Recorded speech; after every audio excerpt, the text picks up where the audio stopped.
እንደ እግዚአብሔር ፈቃድ የምንማማርበት የትምህርታችን ርዕስ ኢትካው ንዋየከ በከንቱ ገንዘብህን በከንቱ አታባክን በሚል ርዕስ እንማማራለን። ህሊና ሲነጻ ዓለም ሁሉ የናንተ ነው። ቅዱስ ህሊና ካላችሁ ዓለም ሁሉ የናንተ። ብዙ ነገር ሞልቷችሁ የተልከሰከለ ህሊና ከሚኖራችሁ ምንም የሌላችሁ ንጹህ ህሊና ያድርጋችሁ መድኃኒዓለም። ንጹህ ህሊና ያለው ሰው ባለጸጋ ነው እያልኳችሁ፣ በዓለም ላይ ያለ ፍጹም ባለጸጋ ያንን የሚጠብቅበት ስርዓት አለው። እኔ ችግር ዘርዝሬ ትቻችሁ አልሄድም፣ መፍትሄውን ነግራችኋለሁ። ንጽህና ሲጎል የምን ሞት ይመጣል? አንደኛ የስጋ ሞት በሉ እንጂ። እርግጠኛ ሆኜ ልንገራችሁ አንድ ነገር፣ የሚሞቱ ሰዎች የበዙትና ሀገራችን የምትታመሰው በክፉ ሰዎች ነገር መጎንጎን አይደለም፣ በእኛ መርከስ ነው። እኛ ንጹህ ከሆን ክፉ የሚመክሩ ሰዎችን ምክር ከሆነ ያደርገዋል፣ እግዚአብሔር ይሽረዋል። ገንዘብህን በከንቱ አታባክን ማለት ነው። እሱም እንደዚህ ብሏል።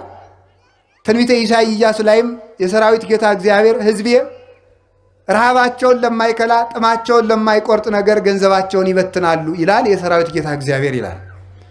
ሰለስቱ ምዕት 318ቱ ሊቃውንት በፍትህ ስጋዊ ወይም በፍትሐ ነገሥት 41ኛው አንቀጽ ላይ ወይደለው ለክርስቲያናዊ ይዝሩ ንዋዮ፣ ክርስቲያን ገንዘቡን ሁሉ ሊበትን አይገባውም፣ ገንዘቡን በአግባቡ መያዝ አለበት ተብሎ ተነግሯል።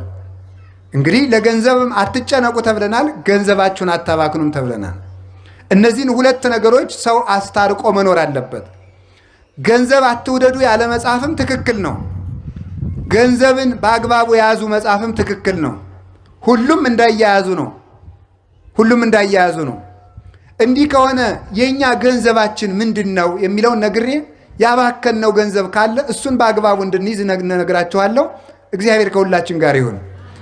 ያባከነው ገንዘባችሁ ወይስ እግዚአብሔር የሰው ልጅ መጀመሪያ ለሰው ልጆች የሰጣው ገንዘብ ምንድን ነው ልትሉኝ ትችላላችሁ። እግዚአብሔር ለሰው ልጆች መጀመሪያ የሰጣቸው ገንዘብ ንጽሐ ጠባይ ይባላል።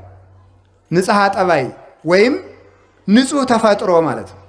ንጹህ ተፈጥሮ እግዚአብሔር ለሰው ልጆች የሰጣቸው ገንዘብ ነው።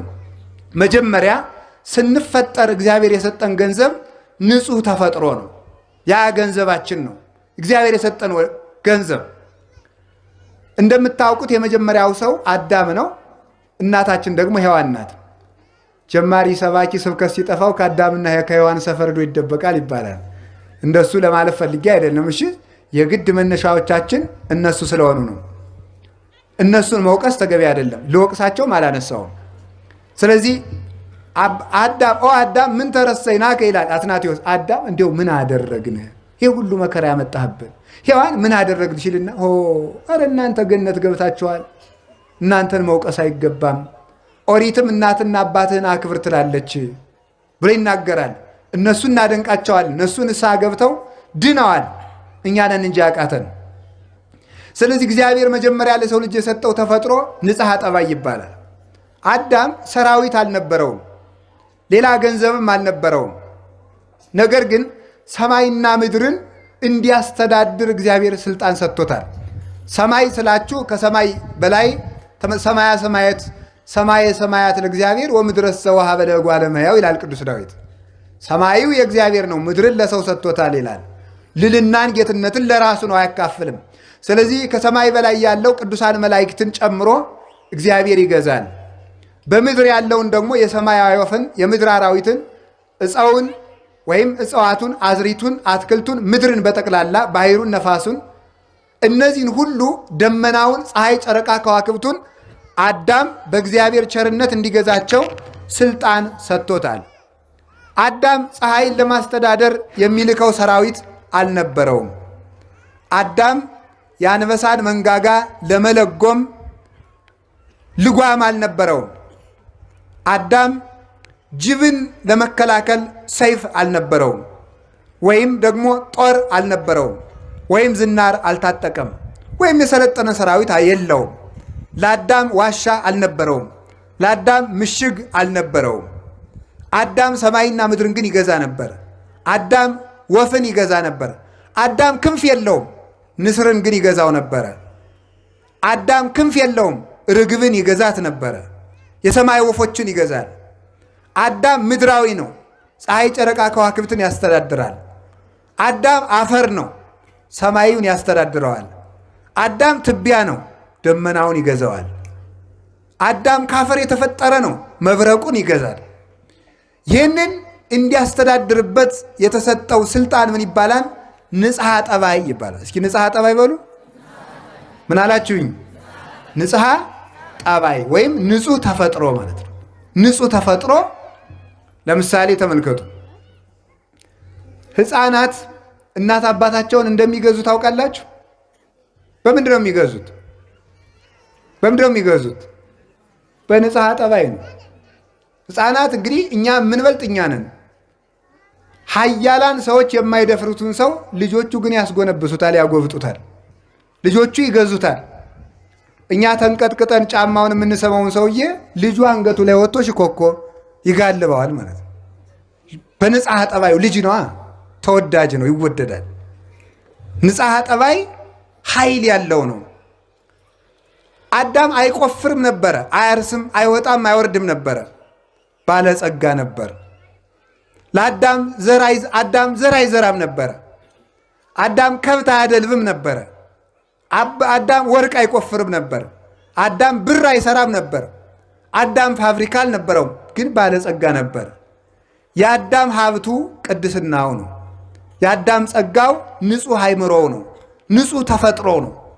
በንጹሕ ተፈጥሮ ገነት በሙሉ የሱ ነበረች። በንጹሕ ተፈጥሮ አራዊት ባሪያዎቹ ነበሩ። በንጹሕ ተፈጥሮ እንስሳት ዘመዶቹ ነበሩ። እጽዋት ዘመዶቹ ነበሩ። ምድር መንበሩ ነበረች ለአዳም። ሰማይ ዘውዱ ነበረች። በምኑ ሲባል በንጽህናው። በዚያ ንጽህናው አዳምን እንስሳት አራዊት እንስሳት እኮ ሄደው አዳም ወፍረናል ብላን፣ ሰብተናል አርደህ ብላን ይሉት ነበረ። እኔማ እግዚአብሔር ከአንድ ዕፀ በለስ በቀር ምን ነስቶኝ? ሁሉን ሰጥቶኛል። ሂዱ እናንተንስ እግዚአብሔር ይባርካችሁ፣ ርቡ ስቡ ብሎ መርቆ ይሰዳቸዋል። አዳም በገነት ሳለ ቀፎ አይሰቅልም ነበረ። ከዕፀ ሕይወት ስር ግን ማር ይፈልቅለት ነበር። አዳም ከብት አያረባም ነበር። ከዕፀ ሕይወት ስር ወተት ይፈልቅለት ነበረ። አዳም ኑግ አይጨምቅም፣ ዘይት ይፈልቅለታል። አዳም የወይን ተክል አይተክልም። ነገር ግን ወይም ደግሞ መትከል ብቻ አይደለም፣ ከገነት ፍሬ ለቅሞ ወይን ጠምቆ አይጠጣም ነበረ። ግን ከአንድ ዛፍ ስር ወይን ይፈልቅለት ነበረ።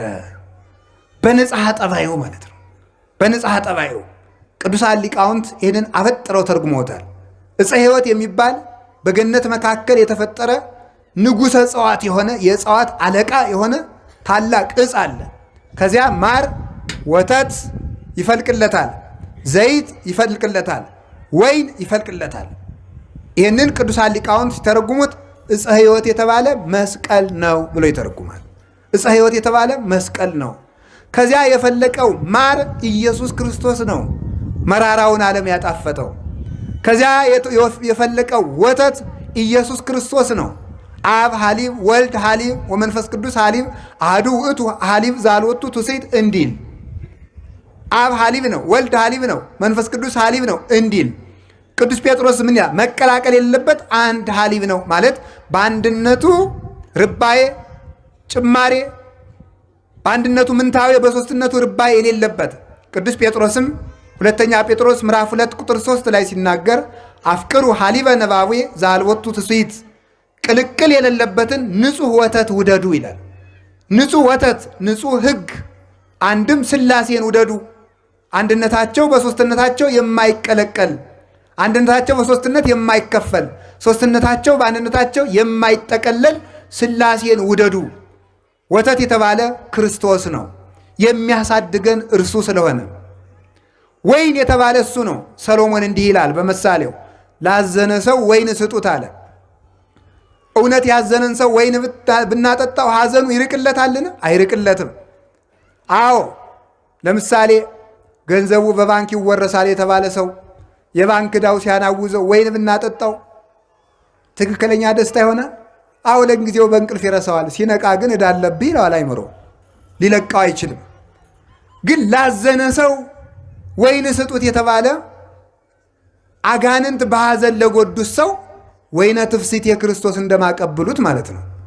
ሌላ አንዳንድ ጊዜ ይላል እዚህ የኛ ሰፈር ተማሪው ማለት ነው እንዲላል ምን ትውጡ ለዘይሰቲ ወይነ ምን ትውጡ ህይወቱ ሲራክ ቢስመ ትፍሲተ ልቦቱ ይላል። ጠላ አልጠጣ ደግሞ የሰው ልጅ ምን ህይወት አለው ይላል። ትርጉሙ ሌላ ነው። ጌታ ይዋ እንዲሁ እኮ እናንተ ሲራክ እኮ ነው እንዲህ አለ። ሲራክ ምን አለ? ወይን የማይጠጣ ሰው ደግሞ ህይወት አለው እንዴ? ምን ህይወት አለው? ወይን የማይጠጣ ሰው ደግሞ ምን ህይወት አለው? ወይን የልብ ደስታ ነውና ማለት የክርስቶስን ደም የማይጠጣ ሰው ደግሞ ምን ህይወት አለው? ክርስቶስ ፍስሐ ኩሉ ዓለም ነውና ማለት ነው። ወይን ይፈልቅለት ነበር ማለት የክርስቶስ ደም ከመስቀል ተገኘለት ማለት ነው። ከመስቀሉ ላይ ተገኘለት። ለአዳም ዘይት ከዕፀ ሕይወት ይፈልቅለታል። ዘይት የተባለ ክርስቶስ ነው። ዘይት ቅብ ነው፣ ዝገትን ያረቃል። ዝገት ኃጢአታችን ወልውሎ ሰንግሎ ከደሙ በፈሰሰ ደሙ ከጎኑ በፈሰሰ ደም ያነጻን። ከጎኑ በፈሰሰ ማየገቦ አጥምቆ አጽርቶ ልጆቹ ያደረገን እርሱ ስለሆነ እርሱ ምን ይባላል? ዘይት። እንዲህ ይላል መዝሙረ ዳዊት ቅዱስ ዳዊት መዝሙር 22 ላይ ወአጽሐድከ በቅብ ርእስየ ራሴን በዘይት ቀባህ ይላል። ራሴን በዘይት ቀባ ሲል ተመልከቱ። ሰውነቴን በልጅነት አከበርካት። የተቀባ ሰው ውበቱ እንደሚመለስለት ሁሉ እንደሚያምርበት በሥላሴ ስም ተጠምቆ ልጅነት ያለው ሰው ውብ ነው፣ መልካም ነው። በዚህ ዓለም መልካም ሰው ማየት ከፈለጋችሁ እርሱ ክርስቲያን ነው። በዚህ ዓለም ያማረበት ሰው ማየት ከፈለጋችሁ ያ ማለት በክርስቶስ ስም ተጠምቆ ስራ እየሰራ ያለ ሰው ነው። መልከኞች የሚባሉት ክርስቲያኖች ናቸው። የመልከኛው የውቡ የክርስቶስ ልጆች ናቸውና እርሱ እንዲህ ተብሎ እንደተነገረለት በመጽሐፍ ይሴኒ ላህዩ እሙሉ ደጓ ለመህያው የእርሱ ውበቱ መልኩ የክርስቶስ እኮ ነው። መዝሙር 44 ላይ የክርስቶስ መልኩ ከሰው ሁሉ መልክ ይበልጣል። ላህዩ ውበቱ ምን ማለት መሰላችሁ? ላህየ ታምራቱ ላህየ ትምህርቱ ብለው ተርጉሞታል አባቶቻችን። የታምራቱ ውበት የትምህርቱ ውበት እንደኔ ትምህርት ደረቅ ትምህርት አይደለም። ልብን የሚያለዝብ ያዘኑትን የሚያረጋጋ የተሰበሩትን የሚጠግን የጠፉትን የሚፈልግ ለደከሙት ኃይልን የሚያስጠጥቃቸው ድውያንን የሚፈውስ ሙታንን የሚቀሰቅስ ነው የክርስቶስ ትምህርት። ስለዚህ ምን ይባላል? ላህየ ትምህርቱ ያማረ ነው። አንከሩ ምህሮቶ ሳይሳፉ ወነገረ ቃሉ ወጣዕመ ነገሩ። ሶስት ነገር ነበረው ክርስቶስ ሲያስተምር፣ ሳይሳፍ የአንደበት ቅልጥፍና፣ ሞገሰ ቃል የቃሉ መፈራት መከበር ግርማ፣ ጣዕመ ነገር የአንደበቱ መጣፈጥ። እየፈጠነ ሰው የሚገርማችሁ ቸኩሎ ሲናገር ግርድፍድፍ ያደርጋል። ቸኩሎ ሲናገር ሲዘገይ ደግሞ ይለዝበታል ነገሩ። ሳይሳፍ ቀልጠፍ ቀልጠፍ ቀልጠፍ ብሎ መናገር አለበት። ሰለስቱ ምዕት በቅዳሴ አይደለም ሃይማኖተ አበው ምዕራፍ 22 ላይ እንዲላሉ ለቄሱ ሲናገሩ ቄስ ማለት ይላል ወኩን በሊሃ ልሳን አንደበትህ የተሳለ ይሁን ለብላቢ አትሁን ማለት ነው። አስረግጠህ የምትናገር አስረግጠህ የምታነብ አንደበትህ የተሳለ ይሁን፣ ቀልጣፋ ሁን። ካህን እያለ ያወጋም የተሳለ ልሳን ይኖርህ። የተሳለ ልሳን ኑሮ ስትናገር ደግሞ ወበልቡና ይላሉ እዚያው ሰለስቱ ምዕት ከማስተዋል ጋር ቸኩለ ስትናገር ምስጢር እንዳትስት ሰው እንዳታሰናክር ከፍጥነት ጋር ምን ይኖርህ አለ ደግሞ መደመጥ ጣዕመ ነገር። በነገር ልባብነት ግን አይመጣም። ይሄ በተጥባበ ነገር አይመጣም፣ በቅድስና ነው ክርስቶስ። ስለዚህ ፈጥኖ እየተናገረ ኧረ ቸኮልክብን አያሰኝም፣ ይፈራል። ደግሞ እኛ ይውላችሁ አስፈርተን ስንናገር ይደርቅብናል። ምን ይገርምናል? ምን ይጎልናል? ጣዕመ ነገር። አለዝበን ስንናገር ደግሞ እናጫውታለን ስንል ደግሞ ይበላሽብናል። እንዲያው ሰው እየተበላሽ ያለው ዝባዝንክ ሆኖ ይባላል ደግሞ ማለት ነው። ሞገሰ ቃል ደግሞ ይጎለናል፣ ክብር ይጎለዋል፣ ወርደን እንገኛለን ማለት ነው። ክርስቶስ ግን ሶስቱን ያካትት ነበረ። ላህየ ትምህርት አለው፣ ላህየ ታምራት አለው፣ አዝኖ ይፈውሳል፣ አዝኖ ያስነሳል፣ አዝኖ ያመሳል ማለት ይመግባል፣ አዝኖ ያስተምራል። የቻለውን ሁሉ አይናገርም፣ ያወቀውን ሁሉ አያስተምርም። አዝኖ ነበር የሚያስተምረው። ለማይነገረው አይነገርም። ሐዋርያት አንድ ቀን ሰብስቦ እንዲህ አላቸው። አንድ ትልቅ ምስጢር ሊነግራቸው ፈልጎ በዚያ ሰዓት ግን ያንን መሸከም የሚችል ጆሮ እንደሌላቸው አየና ወብየ ብዙ ነገር ዘነግረክሙ፣ ብዙም ነግራችሁ ነገር ነበረኝ። ወባይቱ ኢትክሉ ይእዜ ጸዊሮቶ፣ ነገር ግን ዛሬ ልትሸከሙት አትችሉም አለ። ጊዜ እያየ ነበር የሚያስተምር። ያወቀው ሁሉ አይሰረግፍም ነበረ። አዛኝ መምህር ነው። ይህን ይዘው ሊቃውንቱ ደግ መምህር፣ ደግ ሐኪም፣ ደግ እረኛ ይሉታል። ደግ አባት ይሉታል። ደግ እረኛ ወደ በጎዳለበት ይሄዳል። ክርስቶስም እኛ ወዳለንበት መጣ። ደግ ሐኪም ከቤት ሄዶ ያክማል። ክርስቶስም በቤታችን መጥቶ አዳነን። ደግ መምህር ካሉበት ሄዶ ያስተምራል። ክርስቶስም ወዳለንበት መጥቶ አስተማረን። ደግ ንጉሥ የግዛቱን መጎዳት ወርዶ ያያል ከዙፋኑ። ክርስቶስም ደግ ንጉሥ ነውና ከመንበሩ ከሰማይ መንበሩ መጥቶ እኛን ጉዳታችን አይቶ መልሶ በመንበሩ ላይ አነገሰን ማለት ነው። ስለዚህ ጌታችን ኢየሱስ ክርስቶስ የውበት ምንጭ ስለሆነ ላይ ይባላል። ስለዚህ መስቀል የልጅነት ምንጫችን፣ የጥማት መቁረጫችን፣ የውበታችን ምንጭ፣ ማደጊያችን፣ የምናድግበት ወተት የፈለቀበት፣ ሐዘናችን የሚርቅበት ወይን የፈለቀበት ነውና ዕፀ ሕይወት። አዳም ከዚህ ዕፀ ሕይወት ስር እነዚህ አራት ነገሮች ይፈልቁለት ነበር። ስለምን? በንጽህናው፣ በቅድስናው፣ በንጽሐ ጠባዩ። ያንን ጠባዩን አበላሸው። ገንዘብህን በከንቱ አትበትን ማለቱን ማለት መስላችሁ? ንጽህናን በከንቱ አትጣል ማለት ነው። እስኪ በሉ ሁላችሁም ንጽህናን በሉ። በምን አትጣል? በከንቱ አትጣል። ንጽህና ብቻዋን ነበረች አዳምን አንግሰው የምትኖር። ንጽህናን ምን አጎደላ ስትሉ? ስግብግብነት፣ አልጠግብ ባይነት ንጽህናን አጎደለ። ከዚያስ ድሮ እኮ ሰውና አንበሳ ጠበኛ አልነበሩም። አንበሳ ሂዶ የአዳምን እግር ይሊስ ነበር። ሰውና ጅብ ጠበኛ አልነበሩም። ሰውና ነምር ጠበኛ አልነበሩም። ሰውና እባብ፣ ሰውና ዘንዶ ጠበኛ አልነበሩም። ሰውና አይጥ፣ ድመት፣ ጉርጥ ጠበኛ አልነበሩም። ሰላማዊያን ነበሩ። በማን አማካኝነት? በንጽህና አማካኝነት። የአዳም ንጽህና ሲጎል ግን ምን ሆነ? ጅብም አዳምን እበላለሁ ማለት፣ እባብም እነድፋለሁ ማለት፣ ዘንዶም እውጣለሁ ማለት፣ ነምርም በጥፍሬ እዋጋለሁ ማለት። ንጽህና ሲጎድል ወዳጆቻችን ሁሉ ጠላት ይሆናሉ፣ ከአጠገባችን ይሸሻሉ። የኃጢአት ችግሩ አንደኛ እግዚአብሔርን፣ ሁለተኛ ወዳጅን፣ ሶስተኛ ራስን ያሳጣል ይላል ሊቅ። አንደኛ ማንን ያሳጣል? እግዚአብሔርን። ሁለተኛ ማንን ያሳጣል? ራስን። ሶስተኛ ማንን ያሳጣል? ወዳጅን ያሳጣል። አዳም ንጽህና ሲጎለው የእግዚአብሔር ክብር ከሱ ላይ ጎደለ። ሲጎለው ራቁቱን ተገፈፈ፣ በገዛ እጁ ተሰደደ። ኃጢአት ያሰድዳል፣ እርኩሰት ያሰድዳል፣ ንጽህና ያነግሳል። ከዚያ አስተመልከቱ፣ አዳም ማንን አጣ? ንጽህናውን ሲያጣ ራሱን አጣ። ራሱን አጣ ማለት ነው።